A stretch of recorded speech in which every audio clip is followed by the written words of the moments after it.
Hello students, I'm Dr. Aziz Mohammed Khan and today I'm going to discuss about the various downstream processing steps. So downstream processing क्या होती है? Downstream processing जब किसी भी industry के अंदर जब कोई प्रोडक्ट बनता है तो प्रोडक्ट की स्टार्टिंग से लेकर एंड तक जब तक पैकेजिंग होती है बहुत सारी स्टेप्स होती है जिनके अंदर हम जो इम्प्योर चीज़ें होती है इम्प्योरिटीज़ होती है, ठीक है, जो इंसोल्यूबल पार्ट्स होते हैं उनको रिमूव करते हैं और बाद में उसको पैकेजिंग कर देते हैं। इस कंप्लीट प्रोसेसिंग को हम बोलते हैं डाउनस्ट्रीम प्रोसेसिंग। ठीक है, तो इसमें क्या क्या स्टेप्स होती है? तो फर्स्ट स्टेप जो होती है वो होती है रिमूवल ऑफ इंसोल्यूबल। ठीक है, जो इंसोल्यूबल पार्टिकल्स होते हैं वो रिमूव होते हैं। सेकंड स्टेप है प्रोडक्ट आइसोलेशन। जो इंसोल्यूबल पार्टिकल्स होते हैं वो जब रिमूव हो गए हैं तो सोल्यूबल पार्ट्स जो प्रोडक्ट के अंदर प्रेजेंट है उनको रिमूव करने को कहते हैं प्रोडक्ट आइसोलेशन। उसके बाद में जब प्रोडक्ट आइसोलेट हो जाता है तो थर्ड स्टेप होती है प्योरिफिकेशन की, जिसके अंदर जो माइनर इम्प्योरिटीज होती है उनको रिमूव किया जाता है कुछ साइंटिफिक स्टैंडर्ड प्रोसीजर से। और फोर्थ स्टेप जो है प्रोडक्ट पॉलिशिंग। प्रोडक्ट पॉलिशिंग मतलब जब प्रोडक्ट प्रिपेयर हो चुका है तो उसकी पैकेजिंग, ठीक है, और उसमें क्या क्या हम इम्प्रूवमेंट कर सकते हैं उसको हम प्रोडक्ट पॉलिशिंग कहते हैं। और ये सब सारे स्टेप्स कंप्लीट होने के बाद में जो हमारा प्रोडक्ट है वो मार्केट में जाता है।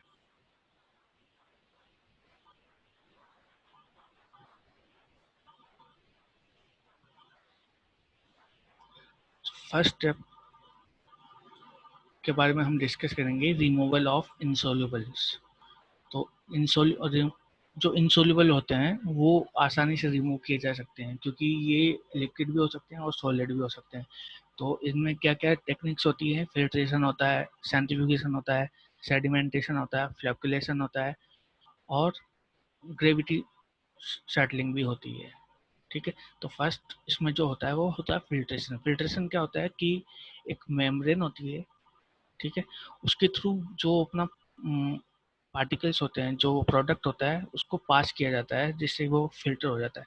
तो इसके अंदर जो फिल्ट्रेशन होता है वो किसका होता है? वो ओनली सॉलिड का होता है। ठीक है, सॉलिड्स जो फ्लूइड्स होते हैं उनका सेपरेशन होता है फिल्ट्रेशन के थ्रू, क्योंकि सॉलिड जो होते हैं वो तो ऊपर रह जाते हैं और जो लिक्विड पार्टिकल्स होते हैं वो नीचे सेडिमेंट हो जाते हैं। जैसे यहाँ पे आप फिर इसमें पिक्चर में देख सकते हो, इस तरीके से ये दिख रहा है आपको। इस तरीके से वो जो सॉलिड है वो तो ऊपर सेटल हो गया लेकिन लिक्विड पार्टिकल्स नीचे आ गए हैं।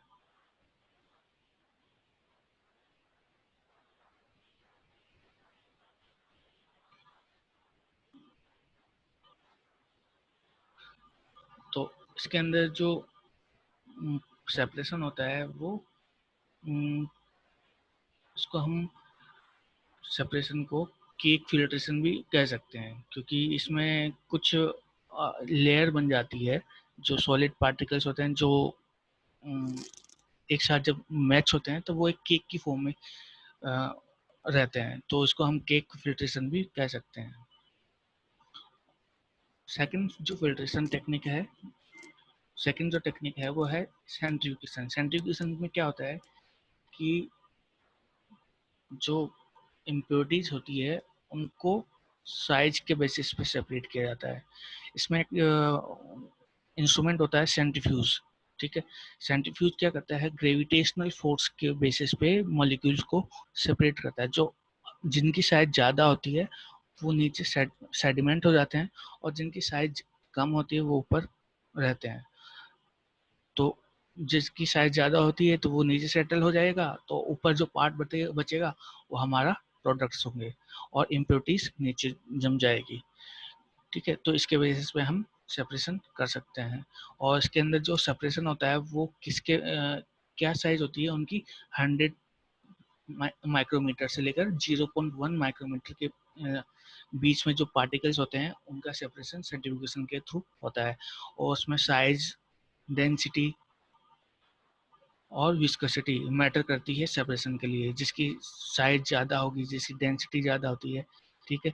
और सेल्स, और जो सेल्स होती है उनके बीच में जो भी विस्कोसिटी होती है, ठीक है, वो अगर डिफर करती है तो उसका सेपरेशन सेंट्रीफ्यूगेशन के थ्रू हो सकता है।